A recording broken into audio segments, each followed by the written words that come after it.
Hello everyone and welcome to morning coffee break. I hope everybody is doing great today. It's Monday, November 20th. Currently it's 49 degrees. High today is going to be 61. We actually have an 80% chance of rain. Let's see if it happens. 80% today and tomorrow, then 0% the day after that, then 5% 2 days in a row. 5%, it ain't going to do nothing. Hopefully it'll rain some today for my garden. And there was a big frost yesterday morning, and a thick frost, and they lived. Everything out there lived. So I had to take a chance and see if it could handle the colder weather now, and it did. Winds are at 6 miles per hour right now. Okay, hold on just a second. Kitty's right down here behind the chair. I got to watch it when I like move the chair back. Sometimes I have to look and make sure she's not behind it, because that would hurt her for sure. Okay, today I did if you haven't seen Logan's Awesome Snack Reviews yet, check it out. Another great show, and that was yesterday. But today I'm going to have a taste test with Mike. If y'all remember one of the Kroger hauls, I got a Lean Cuisine balanced bowl. I had like $1.50 off. I bought a rebate. This one is roasted eggplant with Parmesan and pasta. I think it's how it goes. So check that out today. I've been wanting to try that one. Definitely a healthier version of a little meal, frozen meal. Okay, and it's also approved by the American Diabetic Association. So that's another good thing. So you definitely want to check that out today, see what I thought about it. Okay, what's for dinner? I think we still have some of those Anytizers, I believe, the barbecue wings. I'm trying to get some stuff out of the freezer that we need to eat, and that's one of them. I actually have some just regular raw, wings that I need to do something with. Probably the best way to do them, in my opinion, is in the crock pot, because all that flavor soaks into it and it gets just really tender, and it falls off the bone when you eat it. So I need to do that soon as well. And I think I still have some coleslaw mix. If it's any good, I'm going to have some coleslaw. If it's not that fresh now, I'll fix something else for that. And we're going to have onion rings. We're going to finally try those onion rings from Walmart, the Great Value brand. We were going to try them the other day, and we ended up having fries instead when I fixed the burgers, which were delicious, by the way. I've got a short, but I don't know when it'll come out. I've got a lot of shorts that I haven't done anything with. Hadn't sent them out yet. So when you see a short, it's not necessarily what I had that day, because I have a bunch of them, and I just go back through them and pick one out sometimes, and use it. I don't know how I ended up getting so many of them. I guess I skipped nights and didn't upload it. Okay, so I've got a taste test today. This is International Delight Grinch Peppermint Mocha iced coffee. Yes, the Grinch. I wonder what the Grinch would think about it. So let's go over the nutrition facts. I'm not real big on peppermint stuff, but it just depends, Some I like and some I don't. So I don't know how it's going to be, but I don't like a real strong peppermint taste, just don't. Okay, if you have 12 ounces, it's 180 calories. Total fat is 4%, saturated 10%, not real bad. Zero trans fat, 5% cholesterol, 5% sodium, 12% carbs, no fiber. It's got 46% of sugars. Well, that's just to be expected. 5 grams of protein, 15% of calcium, 10% of potassium, 2% of iron. So, this is not something this is the only way I could get this one, or I would have gotten a smaller, if they had it in a can or something. But we kind of use this. I don't use creamer really, but this is stuff like this is good for to just put some in your coffee like creamer, and you know, it works fine. But looking at this now, the only real problem is the sugar, you know. And like I said, I don't have to watch my sugar, but if you are, you know, I don't know if I would make a habit of having this very often, you know, and maybe have half as much, you know, or something like that. It'd be 23% if you just had 6 ounces of it. So anyway, just really the sugar is the only thing. I'm going to give it a 3.75 out of 5, almost a 4, but that is a lot of sugar, you know. It's still not as bad, I don't guess, as a soda pop. They're about the worst from what I can tell. Now, if you use this as a creamer, you of course wouldn't be getting near as much sugar. But okay, it says no corn syrup, no carrageenan, Carrageenan. I'm not for sure what that is. Probably just some kind of preservative or something. No corn syrup. So it just has sugar then. Yeah, cane sugar. Well, that's good to know. I don't like that high fructose stuff. Okay, so I got some here.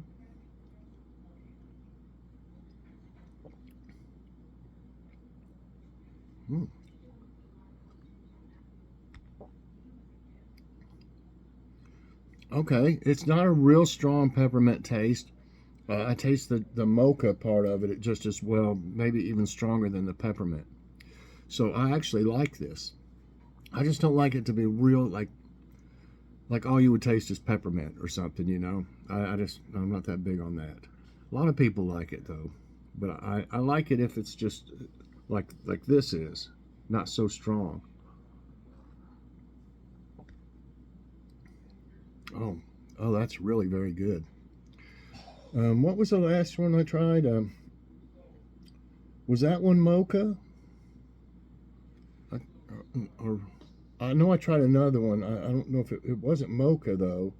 Oh, it was the I had tried the caramel macchiato at Aldi, and I tried an International Delight, but I'm trying to think of what it was. Hold on just a minute. Okay, yeah, Joy remembered. It was cinnamon churro. Churro, that was so good. Oh my gosh, now I do love cinnamon. That one was really good, but this one has surprised me. I do love the taste of it. Oh yeah, I give that a 5 out of 5 for the flavor. It is really good. And like I said, I only don't like peppermint if it's really strong. So that's not really strong. You can taste the mocha just as well. And let me put this up. Hold on, give them a drink of it. Okay, yeah, that's really nice. Joy loves it. Logan's busy right now, and he'll try it too. Oh, I think he had some in his coffee this morning. Of course, it's kind of diluted that way, but he hasn't tried it full strength. Okay, we got some jokes of the day. Okay, this first one is called Nice Shoes. People who say I'm pretentious need to walk a while in my Louis Vuittons. And not just walk a mile in my shoes, but my Louis Vuittons. I guess that's how you pronounce it. Okay, and this one is King of Sarcasm. Sarcasm doesn't get you anywhere. Well, it got me to the Sarcasm World Champions in Mexico '98. Really? No. I'm just being sarcastic. Okay. Fact of the day. That's a long time. To complete one rotation around the galaxy, it takes the solar system approximately 240 million years. I'm glad it doesn't have to go all the way around for one day. It'd be 240 million years each day. Okay. All right. Let me find a trivia that we can do. Okay, this one may be about animals. It says, it's Ultimate Dog Trivia Quiz and Test Your Canine Knowledge. So this is about dogs. We haven't done one like that yet. So we've done animals, but not one about just dogs. So let's see how this goes. What breed of dog was Rin Tin Tin? Do you remember that? I remember watching that show. And I was pretty little. I mean, I was probably like 7 or 5, something like that.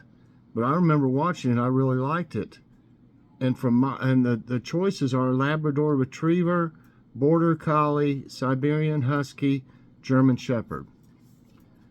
I really think, just from my memory of seeing the movie, the show, I think it was a German Shepherd.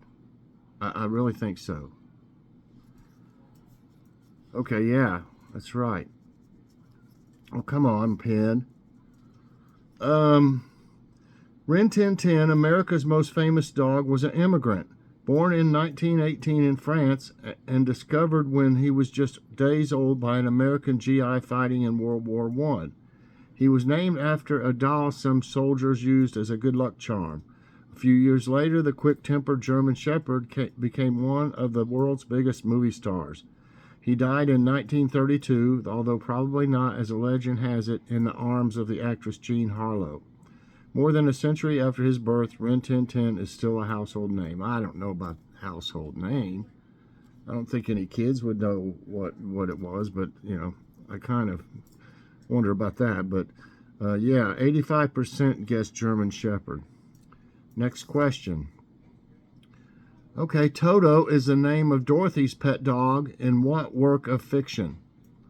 I think everybody should know this. I mean, maybe kids now have not, it comes on every year, but I don't know if kids have seen it, all of them, really. But anyway, Peter Pan, the Lorax, the Wizard of Oz, Matilda, and it does kind of look like Toto, doesn't it? I think. So, it was the Wizard of Oz. And, I've heard so many things about bad things that happen to the actors and stuff, but that's right, Wizard of Oz. The poor old Tin Man, they had aluminum or something in that stuff they put on him to make him look silver, and that gave him cancer or something. And then they're saying that the snow they used was asbestos. So that probably gave quite a few of them cancer, So I'm just saying they didn't take care of the people that made that movie, I'll just say. And it's hard for me to watch it after knowing all that sometimes, But it's still a great movie. But, I don't agree with the way they did the poor old people in it. Toto is a fictional dog in L. Frank Baum's Oz series of children's books. I didn't know there was an Oz series. And works derived from them. He was originally a small terrier drawn by W.W. Denslow for the first edition of The Wonderful Wizard of Oz, 1900? Wow, he reappears in numerous adaptations such as The Wizard of Oz, 1939, and The Wiz, 1978. Okay, 2 right. What is the most common training command taught to dogs? Beg, sit, dance, play dead. Now, who's going to train their dog to beg? I mean, dogs do that anyway, right? I mean, really. I mean, why would you want to? You wouldn't want to train your dog to beg. Dance, maybe some of them do, but not many. Play dead, I'd say quite a few of them, they might train them to do that, but I think it's just the basic sit. Try doing that to a cat. Where you at, kitty? You still here? No, she must have wandered off. I was going to see if I could make her sit. I doubt it. Sit. That's right. Beg got 1%, dance 0%, sit 99%, play dead 0. So anyway, teaching your dog to sit is one of the most basic dog commands to teach your pup, thus making it a great one to start with. A dog who knows the sit command will be much calmer and easier to control than dogs who aren't taught this simple command. It's not really hard to train them on that one, I don't think. Okay, 3 right, none wrong. Dogs from which breed are often called barkless dogs? French Bulldog, Saint Bernard, Greyhound, Basenji. I don't know what a Basenji is. I know what a Benji is, not Basenji. You know, Benji, the little dog in those movies. French Bulldog, I think Bulldogs like to bark. And St. Bernards will bark. So it's either Basenji or Greyhound. I'm trying to think if I've ever heard anything about Greyhounds not really barking. I don't know what a Basenji is, so it could be that, but I'm going to go for Greyhound. Nope, it is. It's Basenji. And if I'd have known what the heck it was, I might have been able to get it, but I got one wrong now. Basenjis are a type of dog that originated in Africa. They are called barkless dogs because they make very little noise. Basenjis were used by the ancient Egyptians for hunting, and they were also popular among the royals of Abyssinia, now modern-day Ethiopia. In the 1800s, British explorers brought Basenjis back to Europe, where they became popular pets. 3 right and 1 wrong, but I never had heard of that dog before. Which of these is a famous spotted dog breed? German Shepherds, Collie, Dalmatians, Bulldogs. I think everybody has probably seen 101 Dalmatians. They do have a lot of spots. I've seen one that didn't have spots before, or didn't have but hardly any or something. So that, yeah, that's right. That gives me 4 right, 1 wrong. Dalmatians are distinctive in their coat pattern and are the only spotted dog breed. I didn't know that. Their short coats are white with either black or brown liver spots. Got liver in parentheses. The Dalmatian is rumored to have come from Dalmatia off the coast of Austria, but the origins are confusing. The breed appeared in historical documentation for hundreds of years in a variety of countries before it was titled and listed as Dalmatian in the mid-18th century. Okay. All right. Which is the heaviest dog breed? Irish Setter, Anatolian Shepherd, Rottweiler, English Mastiff. I'm not for sure what an Anatolian Shepherd is. We've had Rottweilers before, and one was huge. Irish Setter, we had a male and female Rottweiler. Irish Setter, that's not a huge dog. I don't know about the Anatolian Shepherd, but I know an English Mastiff is a big dog, so I'm going with that. And that's right. Let's see, 81% guessed English Mastiff. Okay, among the world's largest dog breeds is the English Mastiff, also known as the Old English Mastiff. There's a qualifier to that claim to fame, however. Mastiffs are considered the heaviest dog breed, but not necessarily the tallest. They can weigh anywhere from 110 to 343 pounds. How'd you get that number to 343? Couldn't it be like 340, 344? The height of a Mastiff can range from 25 inches at the shoulder to 36 inches. Wow. That's 300 pounds, man. Which breed of dog is Scooby-Doo? Everybody should know this. Great Dane, Chihuahua, Labrador, German Shepherd. Come on, Chihuahua. Scooby-Doo, maybe. What was the little puppy? I'm trying to remember what the little puppy was. Hold on. Scrappy-Doo. Scrappy-Doo's the little one, and I always thought he was cute. But anyway, it's a Great Dane, not a Chihuahua. Yes, Scooby-Doo's dog breed is a Great Dane, which probably is what most dog lovers already suspected given his appearance. Like a typical Great Dane, Scoopy has lanky, skinny legs and a long, stocky torso. Okay. 6 right, 1 wrong. What breed was the famous life-saving dog Balto? Golden Retriever, Border Collie, German Shepherd, Siberian Husky. I don't remember Balto. I don't remember. Gosh, Border Retriever. A Border Collie's kind of small. So I don't know if you would call that, a big enough You can't get in the window, it's closed. She wants to get in that window. It's kind of cold out. Okay, I don't know. German Shepherds might be used as a life-saving dog, but Huskies, I think, could be. I don't think a Golden Retriever or Border Collie. I think it's either German Shepherd or Siberian Husky. I'm going for Husky. Yeah. Balto, 1919 to March 14, 1933, was a Siberian Husky and sled dog belonging to musher and breeder Leonhard Sepala.